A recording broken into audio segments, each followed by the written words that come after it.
ব্যারাকপুরে ঘোষপাড়া রোডে মেঘমালার আবাসনে বেসমেন্টে আগুন লাগার কারণ, ভেতরে বেশ কয়েকটি গাড়ি ছিল, মোটরসাইকেল ও 4 চাকা মিলিয়ে 9-10টি গাড়ি রয়েছে। দম করে একটি ইঞ্জিন আগুন নেভানোর চেষ্টা করছে।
আগুনটা ভিতরে কেউ দেখেনি, অচানক ভিতরে ধোঁয়া, শর্ট সার্কিট দিয়ে হয়তো হয়েছে, নাহলে তোমার গাড়িগুলো হয়তো গাড়ি ঢুকেছে, গরম গাড়ি, কোনো ইঞ্জিন ভাস্ট হয়েছে, এরকম হতে পারে।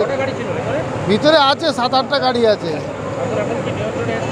এখন মোটামুটি তো দেখা যাচ্ছে ফায়ার ব্রিগেডরা কুইক কাজ করেছে, আমাদের চেয়ারম্যান আর ভাইস চেয়ারম্যান দুটোই সহযোগিতা করে সঙ্গে সঙ্গে পাঠিয়ে দিয়েছে গাড়িগুলোকে, তার কারণে কুইক সার্ভিস হচ্ছে। এখন দেখা যাক কী হয়। রাজকুমার শর্মা, এইখানেই থাকি।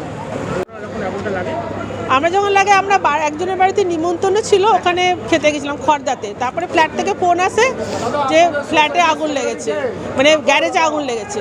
দিয়ে আমরা ওখান থেকে আসি, এসে পর মানে এরকম অবস্থা দেখি। হ্যাঁ, আমার গাড়িও ভেতরে আছে। এখনো পর্যন্ত বাইরে থেকে দেখতে পাচ্ছি গাড়িটাকে অক্ষত আছে, তো ভেতরের দিকের গাড়িটাই মনে হচ্ছে পুরো পুড়ে গেছে। যেটুকু সবাই বলছে যে ওই যেখানে পাম্পের আছে না, ওখানে বলছে কিছু স্পার্কিংয়ে ব্লাস্ট হয়েছে কিছু, তো সেখান থেকে বলছে আগুনটা লেগেছে। আমার নাম সুজাতা দাস।